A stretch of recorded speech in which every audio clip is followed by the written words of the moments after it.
Kagulat World. Huwag kayong kukurap dahil opisyal na ang pangarap na pagtatapat ng ating Pinay Pride na si Alex Ella at ng World Number 1 na si Aryna Sabalenka ay posibleng mangyari sa mismong main stage ng Australian Open ngayong linggo. Pagkatapos ng ilang taon na paghihirap sa qualifying rounds, sa wakas, si Ella ay pasok na bilang direct entry sa main draw, bitbit ang kanyang career high ranking na World Number 49.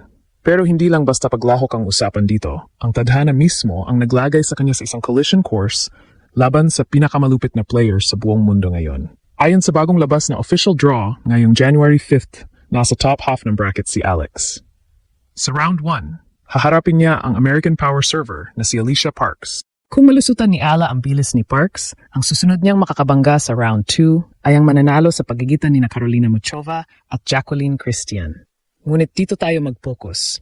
Sa kabilang dulo ng bracket section na ito, ang top seed at back-to-back AO champion na si Aryna Sabalenka ay inaasahang dadaan lang sa kanyang unang dalawang laban-laban sa mga wildcards at qualifiers.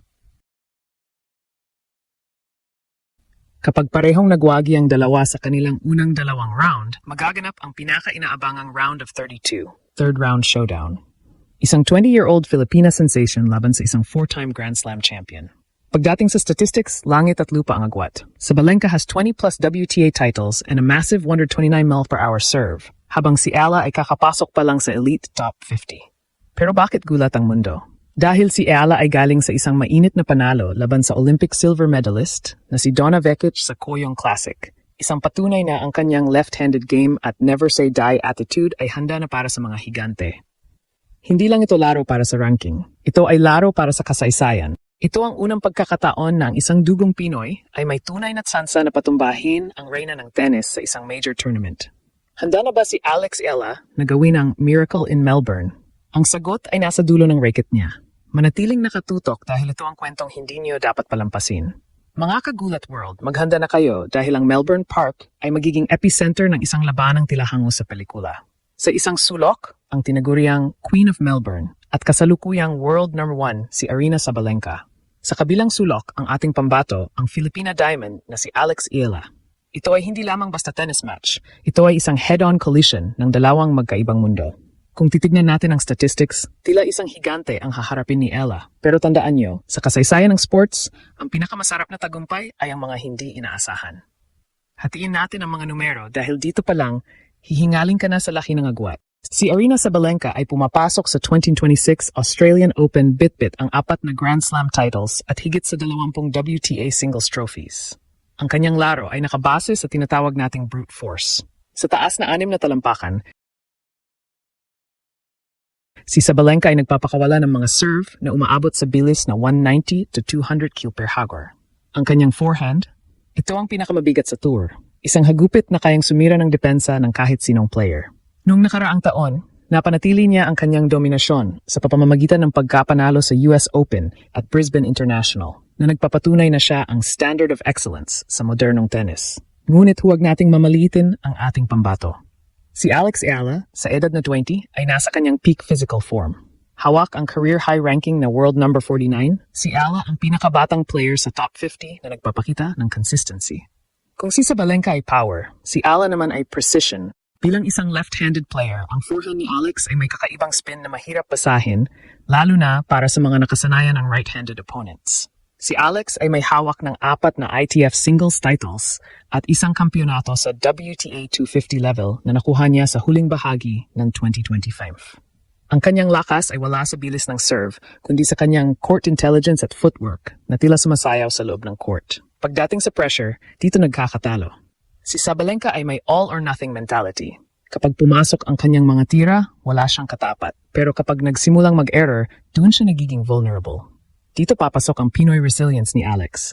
Kilala si Ella sa pagiging mental monster. Hindi sumusuko kahit tambak na at kayang maglaro ng mahabang rallies hanggang sa mapagod at magkamali ang kalaban. Sa aspeto ng trophies, malayo pa ang lalakbayin ni Alex para mapantayan ang koleksyon ng Belarusian star. Pero sa aspeto ng puso, diyan hindi magpapatalo ang dugong Pinoy. Ang statistics ay mga numero lamang, ngunit ang determinasyon ni Alex na dalhin ang bandila ng Pilipinas sa pinakamataas na pedestal ng tennis ay isang puwersa na hindi kayang sukatin ng anumang radar gun. Ito ang tunay na David versus Goliath ng 2026.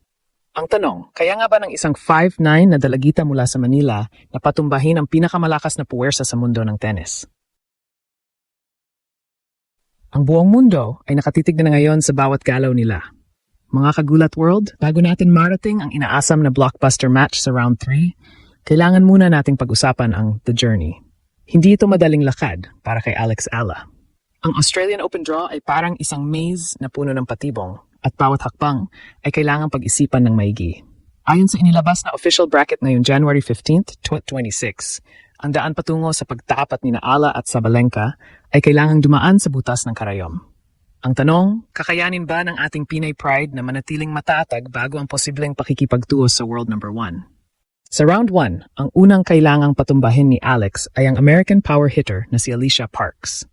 Huwag kayong malilinlang sa ranking ni Parks na nasa world number 100 dahil kilala ang American na ito bilang isa sa fastest servers sa kasaysayan ng WTA.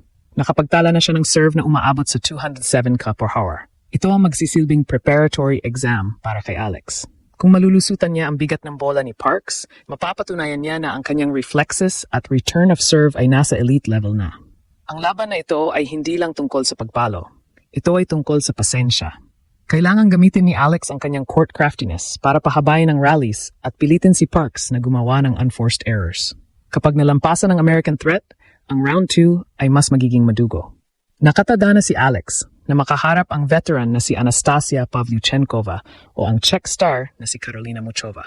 Dito masusubukan ang stamina ni Ala. Sa init ng summer sa Melbourne na umaabot minsan sa 40 degrees Celsius, ang fitness ni Alex ang magiging alas niya. Noong huling bahagi ng 2025, nakita natin ang mas maskuladong pangangatawan ni Alex. Bunga ng matinding training sa Rafael Nadal Academy. Ito ang bunga ng sakripisyo, ang paglayo sa pamilya para lang paghandaan ang ganitong mga sandali. Habang si Alex ay naghihirap sa kanyang bracket, si Aryna Sabalenka naman ay tila rumaragasa sa kabilang side. Bilang top seed, haharapin ni Sabalenka ang French wildcard na si Tiansoa Sara Rakotomanga Rajaona. Sa totoo lang, inaasahan ng mga eksperto na matatapos ito ng mabilis, isang straight sets victory para sa Belarusian. Sa round 2, si Sabalenka ay posibleng humarap sa isang qualifier. Ang momentum ni Sabalenka ay nakakatakot. Galing siya sa pagkapanalo sa Brisbane nang hindi nawawalan ng kahit isang set. Dito nabubuo ang tensyon. Habang nananalo si Sabalenka ng mabilis, si Alex naman ay hinahasa sa apoy ng mahirap na laban. At kapag nagtagpo ang kanilang landas sa round 3, magtatagpo ang isang rested giant at isang battle-hardened warrior. Ito ang script na isinulat ng tadhana para sa Philippine tennis. Isang panalo na lang ang kailangan ni Alex pagkatapos ng round 2 at opisyal na nating masasaksihan ang pinakamalaking laban sa buhay niya. Ang buong Pilipinas ay hindi na makatulog, naghihintay kung ang possibility ba ay magiging reality.